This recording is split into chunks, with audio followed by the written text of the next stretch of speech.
Olá, meninas! Sejam bem-vindas mais uma vez ao meu, ao seu, ao nosso podcast Bate-Papo com a Edi, porque aqui a sintonia, ela é feminina. Não vou cansar de me agradecer, sempre vai ser meu bordão, a sua permissão que você me dá para estar entrando agora aí na sua casa, dividindo esse momento comigo, de uma forma tão genuína, estamos mais juntinhas, mais próximas. E para quem escutou o nosso áudio, o nosso episódio anterior, desculpa, quem viu, melhor dizendo, né? Nós tivemos aqui uma conversa muito bacana com a Denise Oliveira, sobre longevidade. E agora nós vamos dar uma continuidade ao assunto, só que longevidade na carreira. Que eu acredito que isso sim seja um tema bem capcioso, que traga talvez medos e inseguranças nessa nossa nova fase, né? Então a Denise está aqui para compartilhar com a gente todo o conhecimento dela. Olá, obrigada mais uma vez, Edi, pelo convite. Eu sou a Denise Oliveira, sou consultora de empresas, trabalho com a formação de engajamento de equipes de alta liderança, trabalho com mentoria para mulheres, mentoria executiva, coach executivo e colaborativo. Sou idealizadora do podcast Carreira em Ação, ou seja, eu trago toda a minha experiência do mundo corporativo há mais de 35 anos para toda essa minha mix de atuação. Também sou mediadora e conciliadora judicial e extrajudicial, que tem tudo a ver com o skill que eu desenvolvi no desenvolvimento humano. E é isso, só isso que eu faço. Só tudo isso, né, gente? Muito bom, muito bom. Denise, vou deixar a palavra com você, porque temos muito que aprender aqui e ouvir juntas. Fique à vontade, a palavra é sua. Falar sobre carreira na longevidade, né? Quem nunca? Quem não quer chegar com mais idade, ativamente e trabalhando? Eu acho que grande maioria... Eu venho de uma época, década de 80, que nós tínhamos um formato de trabalho que a pessoa entrava, na época, inclusive, era banco. O sonho de todo mundo é entrar para trabalhar num banco, ser bancário. Eu já fui. Confesso, eu já fui bancária. E aí, o que acontecia? A pessoa entrava na empresa e ficava e se aposentava na empresa. Isso mudou bastante. Inclusive, o sistema de aposentadoria era completamente diferente. E estamos envelhecendo, como nós falamos no episódio anterior. Cada vez estamos trabalhando com uma população menor e a que fica é mais velha. Então, e para que isso funcione, de novo, para quem assistiu ao episódio anterior, tem a responsabilidade do governo com propiciar o benefício para toda essa gente que está entrando aí para se aposentar. E também tem a necessidade de cada um se desenvolver continuamente, porque antes que parava de trabalhar aos 50 anos, hoje vai parar aos 70, se bobear, até mais. Uhum. E aí, também falamos sobre a condição financeira no episódio anterior, sobre o que significa envelhecer, né? Cuidar de vários aspectos.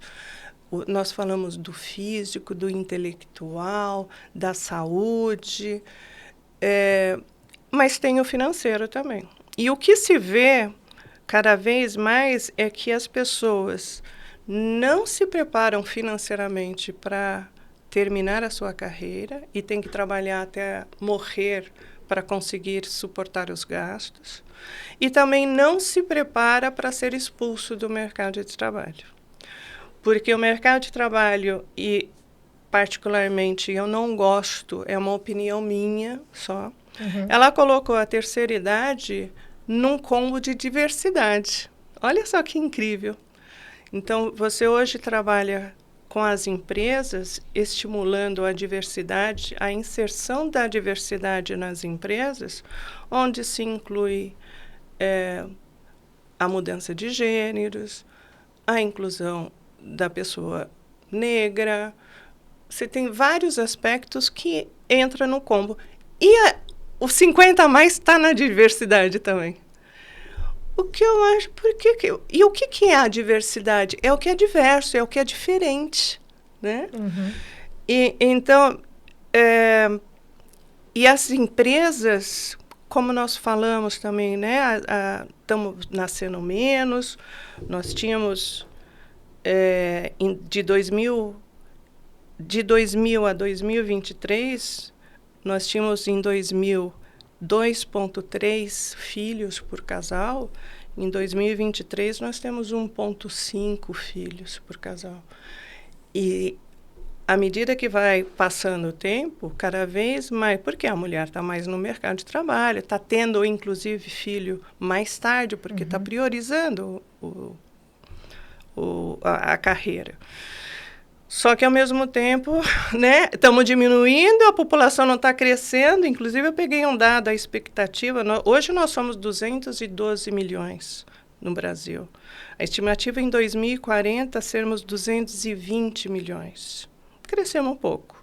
Não na velocidade que vínhamos crescendo. Uhum. Só que, em 2070, nós vamos ser 199 milhões. Ou seja, vamos diminuir.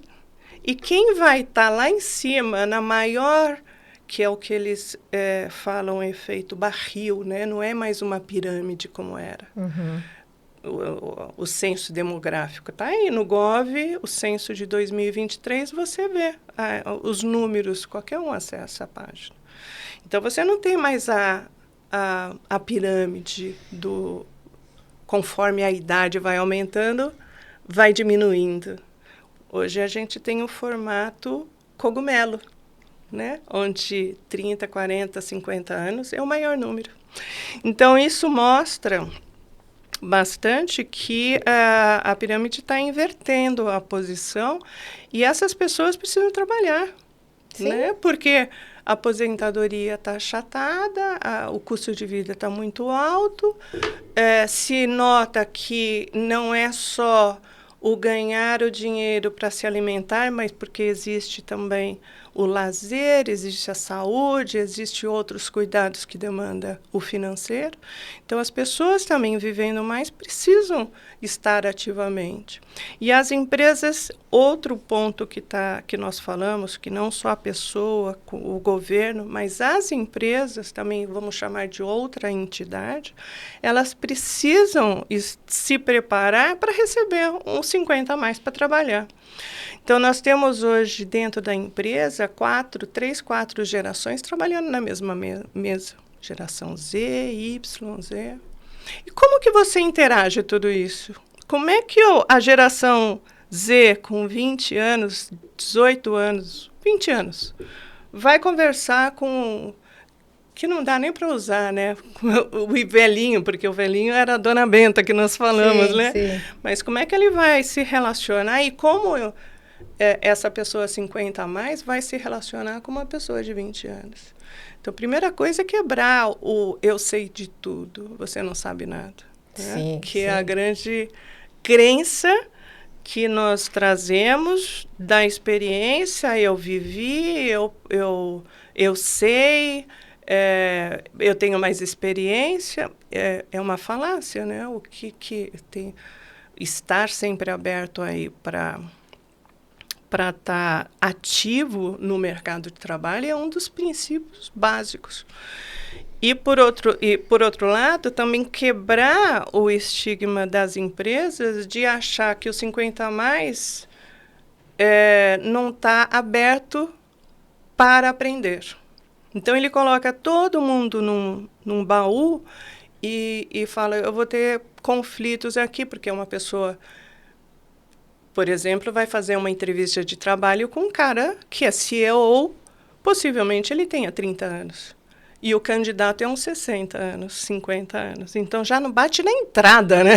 Então, você entendeu? Mas é assim, são crenças, são não só crenças, mas são mentalidades e estilo de vida que as pessoas também precisam se remodelar, se reinventar. Essa é a palavra, eu acho que chave para quando se falar de carreira, longevidade de carreira, é se reinventar constantemente para estar acessível com tanta agilidade de informações que hoje a gente tem, que antes não tínhamos.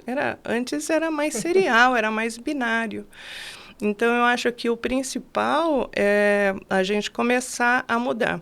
Daí criou-se um age-friendly, onde algumas empresas já têm, né? A primeira, eu não sei se foi a Eurofarma, mas, enfim, eu trouxe aqui algumas empresas que já têm esse selo. Esse selo, ele foi criado em Boston há 17 anos atrás. E hoje, no Brasil, que está se falando sobre o Age Friend, que quem trouxe foi a Mature. Será que antes tarde do que mais tarde? Se encaixa aí, né? Para algumas coisas a gente demora um pouquinho para cair a ficha. Mas a Sanofi, a Liberty Seguros, Brasilprev, Eurofarma, Accenture entrou recentemente nesse selo. Açaí Atacadista também está nesse selo. Então, você vê que a lista está pequena ainda frente, né, a quantidade, a população que a gente tem. Mas estamos crescendo. A questão é isso, a gente está envelhecendo mais rápido do que as mudanças deveriam estar acontecendo. Então, esse descasamento vai ter uma consequência num determinado momento. E precisa se prestar atenção, né? Teve um relatório da McKinsey que as empresas, na estatística que ela fez, ela declara que as empresas com maior diversidade, de novo, né, com o item diversidade, incluindo a longevidade nisso, tem 21% mais de chance de superar seus concorrentes em termos de rentabilidade. Por quê? Existe a troca de informações, existe um complemento, existe as experiências vividas com conhecimento, sem experiência daquele que está chegando. Olha só quão rico se tem nesse cruze. Mas, infelizmente, o que a gente vê é que com 50, 55 anos, 50 a mais, a pessoa já começa a ter dificuldade.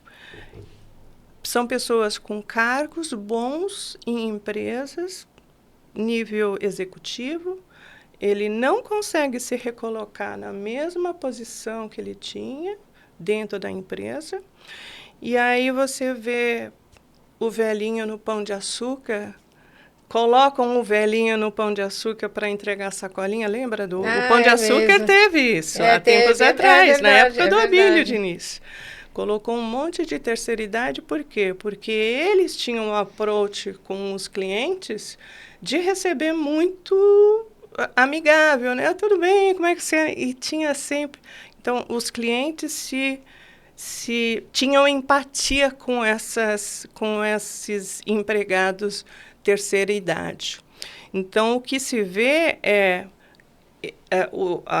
os 50 a mais estando fora do mercado de trabalho em termos da posição que ocupava. Ele custa caro, via de regra, porque, né, para quem entrou na faculdade, estou falando da classe média. E aí ele se vê obrigado a empreender. E aí entra uma nova leva de empreendedorismo, que aí a gente sabe os números, que poucas empresas que se abrem permanecem no mercado de trabalho. Então, tem uma dicotomia aí transitando numa série de áreas. A Mature, novamente eu cito, ela tem uma plataforma de empregabilidade para 50 a mais. Tem, eu acho que chama Talent também, ou algo parecido, depois eu te falo e você coloca na descrição.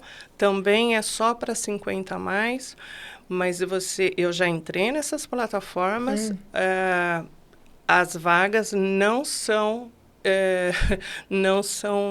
de pessoas que trazem experiência ou formação universitária, por exemplo. São como se fosse um iniciante no mercado de trabalho com um salário mínimo, em média. Então, você percebe que as empresas ainda estão resistentes de colocar essa massa aí que está chegando, essa longevidade, para estar sendo ativa.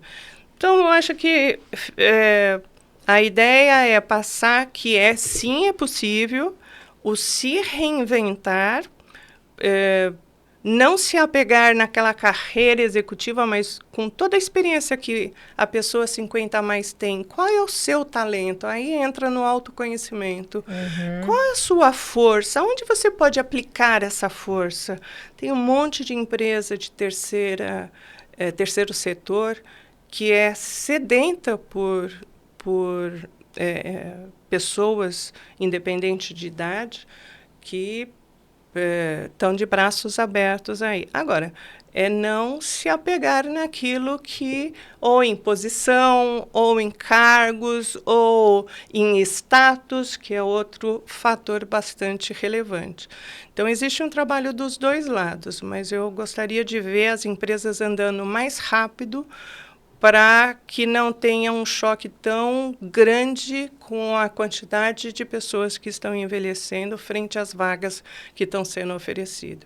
E que a gente tivesse menos desperdício de energia em pensar, não, eu não tenho trabalho, eu vou virar consultora ou vou ter que empreender, porque, afinal, eu estou sendo fora. Além de trabalhar também com a baixa autoestima, né? Porque a pessoa se sente como excluída de um ambiente que ele vinha há anos trabalhando. Então, tem uma série de fatores aí que tem que ser trabalhado ao longo dos anos aí, e dá para ser observado individualmente, né? Cada um participando em eventos ou buscando informações, para se preparar no dia D. O dia D é o quê? Vou me aposentar. Eu vou parar, vou para os aposentos, como é a denominação do aposentado, ou eu vou continuar ativamente? Mas, para isso, precisa ter uma série de autoconhecimento, de busca de informações para ajudar nesse processo, porque é um processo. E aí, dentro de tudo isso, você enxerga que, dentro do que você viu nessas plataformas, inclusive, você percebeu que existe uma procura maior, mesmo sendo inicialmente mais restrito, mais limitado, por um perfil de profissional feminino ou masculino, ou não? Ainda dentro desse mercado? Não vejo. Está na faixa de 50% e 50%. Sim. Só que a mulher, eu acho que se expõe mais. Eu acho que o homem, a hora que passa por uma situação mais constrangedora, né, para ele, porque ainda vem com aquela ideia machista, não sei nem se machista, mas aquela ideia do provedor, né, do homem ser o provedor. Sim. Isso ainda não foi quebrado na educação masculina. Mas ele se expõe menos, né, em termos de eu preciso, né, fazer alguma coisa. Mas em termos de procura, não vejo classificação de masculino e feminino nas vagas, porque são vagas destinadas para 50 a mais. Mas os dois passam pelas mesmas dificuldades.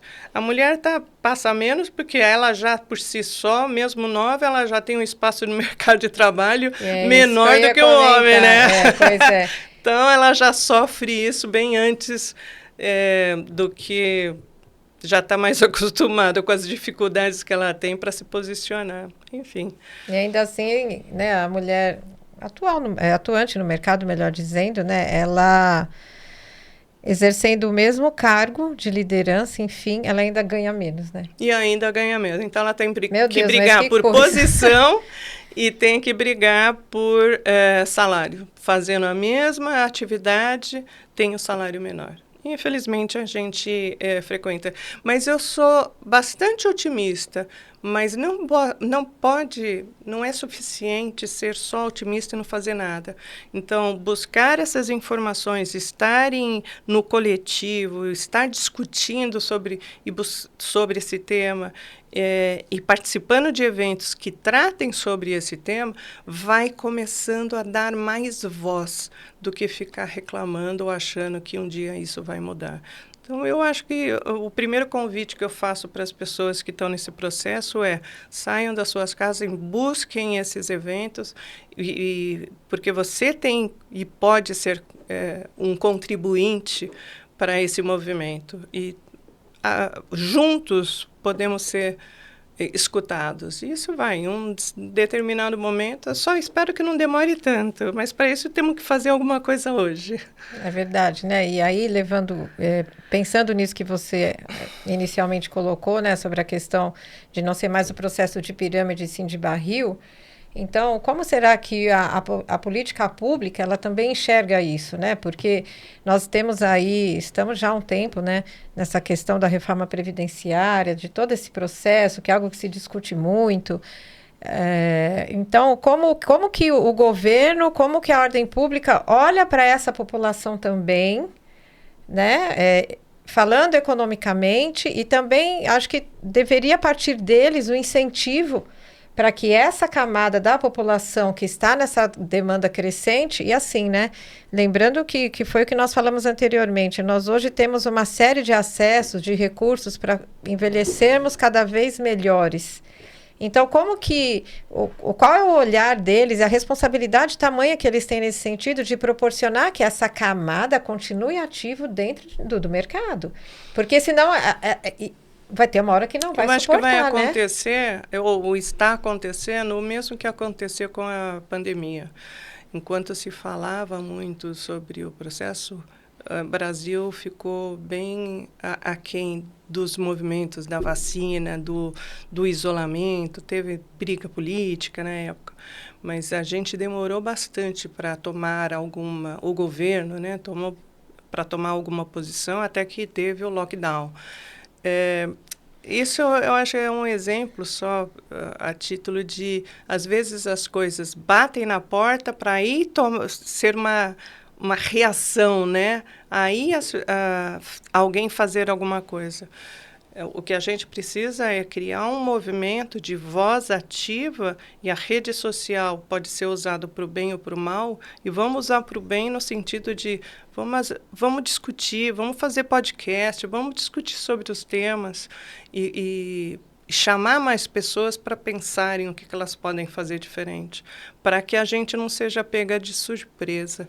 Eu acho que esse é o ponto principal. Você quer ser um movimento ativo ou reativo? Quer esperar as coisas acontecerem para depois tomar alguma atitude, ou quer fazer a diferença já hoje? Fica mais uma reflexão. É isso.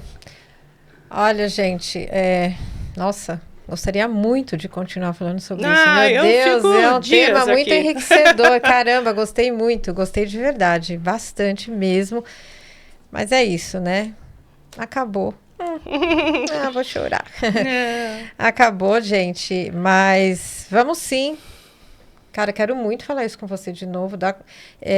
Serviço de utilidade pública. Sim, é sobre isso, é utilidade pública.